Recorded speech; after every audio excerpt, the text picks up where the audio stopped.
Yes, woman from small stifling religious town gets kidnapped by a brooding lesbian outlaw with calloused hands and is so overcome by desire she decides that she wants to stay kidnapped and get railed to within an inch of her life. A true fairy tale classic, if I ever did see one. I understand why this book is so popular with the lesbians. Hi guys, welcome to a video, and in today's video I'm just going to be reviewing the book Bloomtown Genesis by Ali North. And let me tell you, if I could transform a book into a woman and propose to her, this would be the book.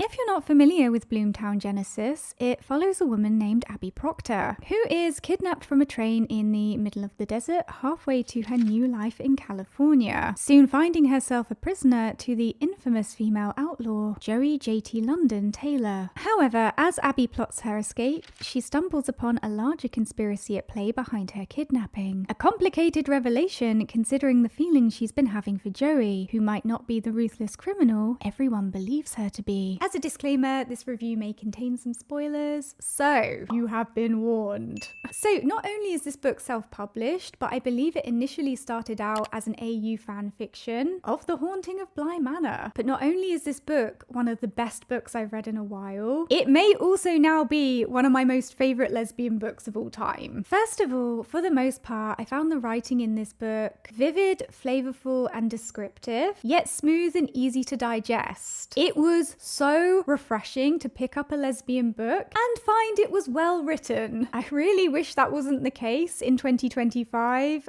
but it is. Ali North does an excellent job of characterization and crafting distinct individual personalities. You really get a sense of who the characters are in this book, especially Joey, in all her gritty, brooding glory. And North also does a fantastic job of building intrigue and mystery, not only around the characters, but around the general plot as well. I mean, I read this book in 2 days and immediately wanted to reread it. The book also explores a variety of issues such as homophobia and racism within an oppressive period of time in an intelligent and thought-provoking way. For example, Abby's relationship with her sexuality and religious trauma is one of the most interesting aspects of her character, and North carefully peppers Abby's damaged sense of self and her internal struggles stemming from religious programming all throughout the book. And she does this in a thoughtful way where she shows the harms of that programming long before it's unpacked or explicitly addressed by Abby herself. Since the book is set in 1800s America, it also takes care to portray the casual racism and ignorance surrounding Native Americans within that time period. And it seeks to challenge the negative stereotypes that were often portrayed in media by humanizing Indigenous people and acknowledging their native language and showing their cultural practices and community ties. Of course, it's not for me to say how respectfully or how accurately the book deals with that aspect, given that I'm not an Indigenous person. And obviously the book is being written from A, white perspective, and B, a modern day perspective.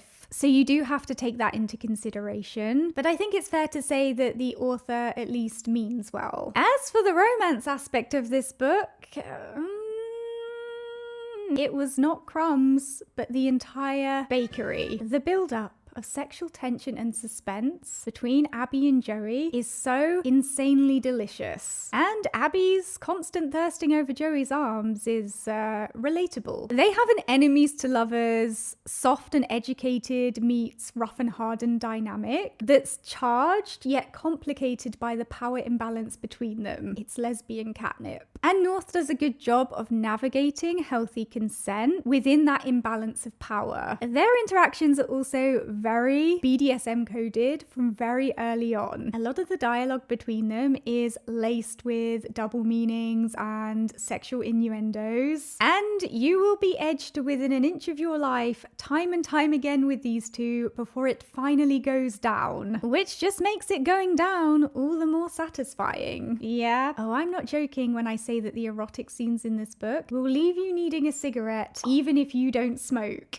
Those scenes will make you to understand very quickly why this book is so popular with the lesbians. That's all I'm gonna say. This book did things to me that I cannot discuss in this video because of YouTube's community guidelines. It was not PG-13. And every time I was hoping that they were gonna do something in particular, they did it. I enjoyed everything so much. A well-written book with an interesting narrative and an abundance of erotic scenes is my idea of heaven. This is everything I could ever want in a book. A lot of explicit lesbianism. And I know you shouldn't make assumptions about an author from their fictional work, but all I'm gonna say is that Ali North, she knows what women like.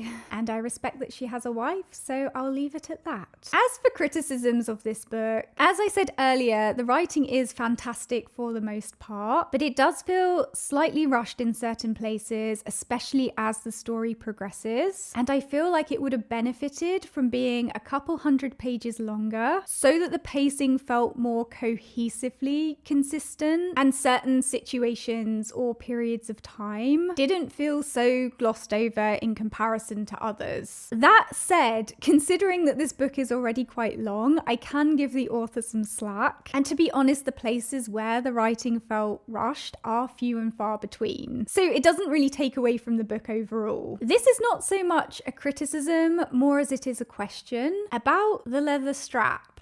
Because at one point, Abby asks about the teeth marks on it, and Joey tells her a goat bit into it. And I'd just like to know what the reason was for including that detail. I mean, I get there wasn't as much awareness around hygiene back then as there is today, but my God, make a new one, girl. I think my biggest criticism of the book is the way the children were written, because they come across as incredibly upper class in their mannerisms and dialogue. They're also multilingual, yet their origins are baked in poverty. I mean, they were rescued from a brothel, not Downton Abbey. And they have also more or less been raised by Joey, who has clear working class mannerisms and dialogue. So the children's characterization isn't even halfway coherent with their origins. But as I understand it, they are based on the children from The Haunting of Bly Manor, who were of course incredibly upper class. So I'm guessing it was a case of North wanting to keep that characterization for them, but also being set on the tragic poverty backstory element she'd chosen for them at the same time, and not wanting to compromise on either. But if I'm being honest, I do feel as though the children's backstory could have been reworked in order to align with their characterization, or their characterization could have been reworked in order for it to align with their backstory. However, considering it's not something that significantly impacts the narrative, it can be forgiven. It's just more of a conflicting aspect of the book which gives you pause and frames some of the writing as less thoughtful. But overall, I am obsessed with this book. Very obsessed. And I cannot wait to get my hands on the sequel. Personally speaking, I would give this book 5 stars. But objectively speaking, I would probably give it 4 stars because I do feel like there was slight room for improvement in the writing here and there.